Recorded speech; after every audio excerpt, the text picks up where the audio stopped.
Hey, I'm Brian Clark at CineSport talking NFL with Howard Balzer of the Sports Exchange. And Howard, to kick off the weekend, we'll start with the Thursday game. It was the Saints handing the Falcons their first loss of the year. Falcons rallied late, but was it concerning to see how sloppy Atlanta was early on in this one? A little bit concerning, yes, but the Saints were obviously pumped. They were in one of those desperation modes that they knew they needed a win in this game or to really be buried in the division. And obviously a big rival with the Falcons. And so they came out ready to really put the foot on the gas pedal. So maybe a little concerning, but that's the way games go sometimes.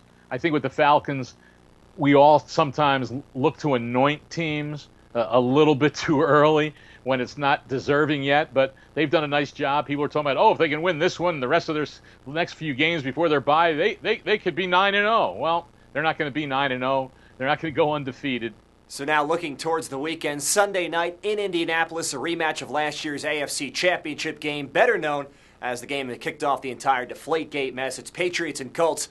Patriots steamrolling through the beginning of the season. They're coming off the bye. Colts doing anything but. Are we really expecting New England to just let it fly and run it up on Sunday?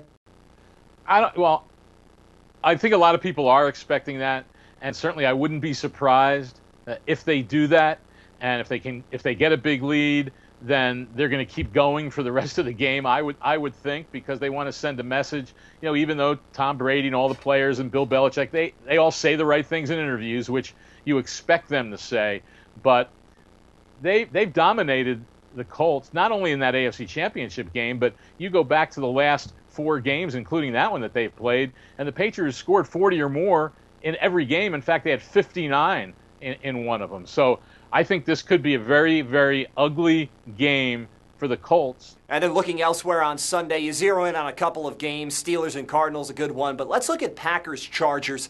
Packers not their sharpest offensive game last week. Chargers a short week, making the trip east after a heartbreaking loss.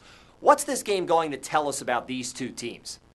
Well, I think with the Chargers, I think it's really important for them to play a good, solid football game. They've got some questions right now on the offensive line, which is a little bit troubling. They're not getting much production out of Melvin Gordon, the first-round pick at running back that they thought was going to really add some balance to that offense. And so, from the Packers' standpoint, they want to play and look a lot better than they did in that game against the Rams, where offensively, of course, they were going against an excellent defense, and they only scored 17 points from their offense. I'm sure that Green Bay wants to come out and play a lot better, like I said, than they did against the Rams.